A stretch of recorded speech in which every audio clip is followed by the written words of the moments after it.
While the Yakuza series would see a major resurgence in Western markets during the 8th generation, one spin-off that die-hard fans would pray would get localized was Ryu ga Gotoku Ishin. Transporting the formula to Edo period Japan, while casting series characters as historical figures, it remained frustratingly out of reach and seemed unlikely to journey to the West. But now, after launching nearly a decade ago as a Japan exclusive, Like a Dragon Ishin finally brings this oft-desired titles to Gaijins, courtesy of an Unreal Engine 4 remake. While the sands of time have dated some aspects of this one, it's still absolutely worth the wait for die-hard fans of the series.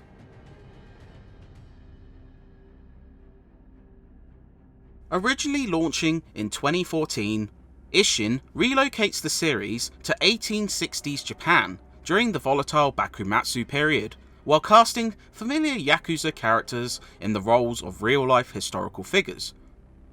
Sakamoto Ryoma returns to Tosa after training, reuniting with his adoptive father Yoshida and brother Takechi. But the reunion is cut short, as an assassin takes out Yoshida and forces Ryoma to flee to Kyo, as he takes the fall for the murder. Now, under a false identity, Sakamoto must uncover the truth of this incident while navigating a fragile and unstable world filled with deceit, uncertainty, and instability. Like prior games, there's a fantastic story here, bolstered by top-notch writing and convincing voice acting.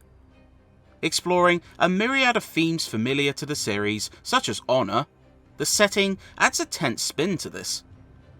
Early on, Ryoma joins the Shinsengumi, a brutal policing force that punishes betrayal with death. The real-life influences mean those in the know will find it even more gripping, though those without knowledge can still thoroughly enjoy this one, even if the first few chapters suffer from a slower pace.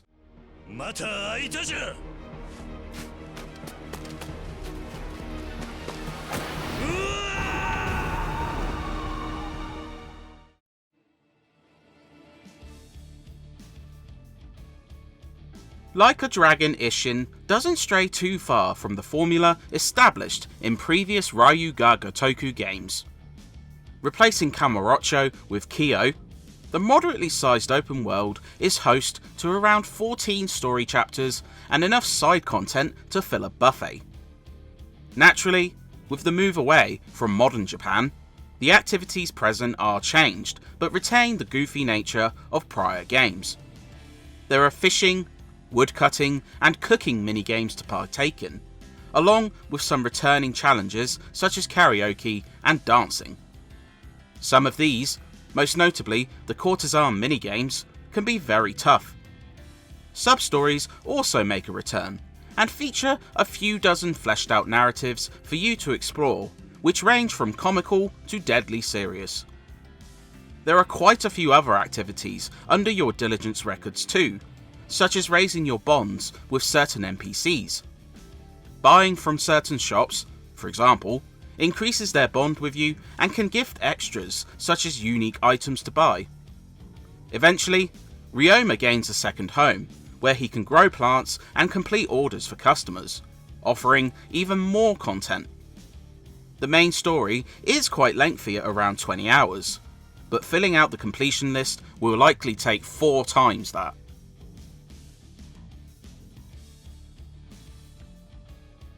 Combat sees a return to beat-em-up stylings. Ryoma wields 4 fighting styles. Brawling focuses on fisticuffs and using environmental weapons. Swordsman and gunman are self-explanatory, while Wild Dancer combines the prior two into a fast-paced, combo-focused whole. There's a slight stiffness to fighting which takes some adjustment, likely due to when this was originally released. But once you earn a few abilities and craft decent weaponry, fighting becomes experimental and fun, with hard-hitting sounds adding impact. Each style levels individually along with an overall level, and balancing each proves worthwhile to earn more abilities and heat actions.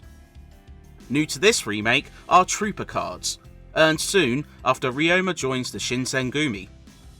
These offer both passive effects and charging abilities, which feel supernatural next to the grounded setting, such as being able to shoot fireballs. They're a decent addition, though hardly game-changing. Despite some awkwardness, combat proves enjoyable and sometimes tactical, especially with tougher bosses requiring defense and offense. Bosses are often bolstered by epic music, making you feel like you're in for a fight to the death.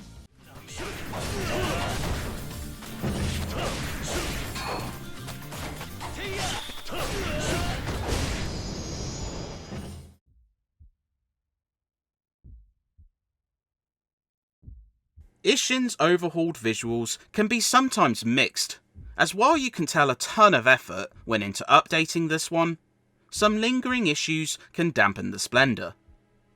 Kyo looks fantastic, with carefully crafted areas that capture the rural charm of the period. The chaotic markets, peaceful temples, and dank gambling dens stand out in particular. Main characters look excellent, especially during plentiful cutscenes with top-notch animations. Sadly, NPCs were not gifted the same looks, with a lot of stilted and unflattering characters feeling closer to a PS3 title. Technical woes can also hurt this one, particularly frequent loads as you transition between certain areas and indoor locations, which can grow wearisome.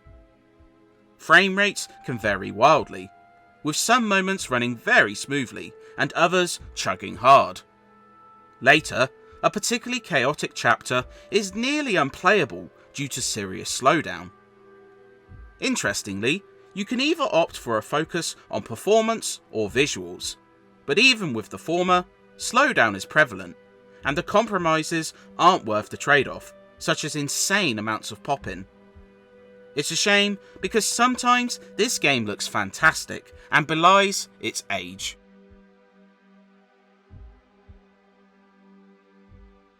But these issues can be quite easy to forgive when so much of Like a Dragon Ishin proves delightful. The wait for this localization was more than worth it, with another lengthy and addictive adventure which will please fans to no end. It also proves a capable starting point for newcomers, with only the use of characters from prior games linking this story to the older games. Whether partaking in the epic story, losing hours to micromanaging your farm, or even just partaking in some karaoke minigames, it's great fun. While those not convinced by prior games may remain unenthused, those wanting a historical sandbox to lose themselves in should give this one a try. そうじゃ。土佐では上司が絶対。わしらに逆らうことなど許されんのじゃ。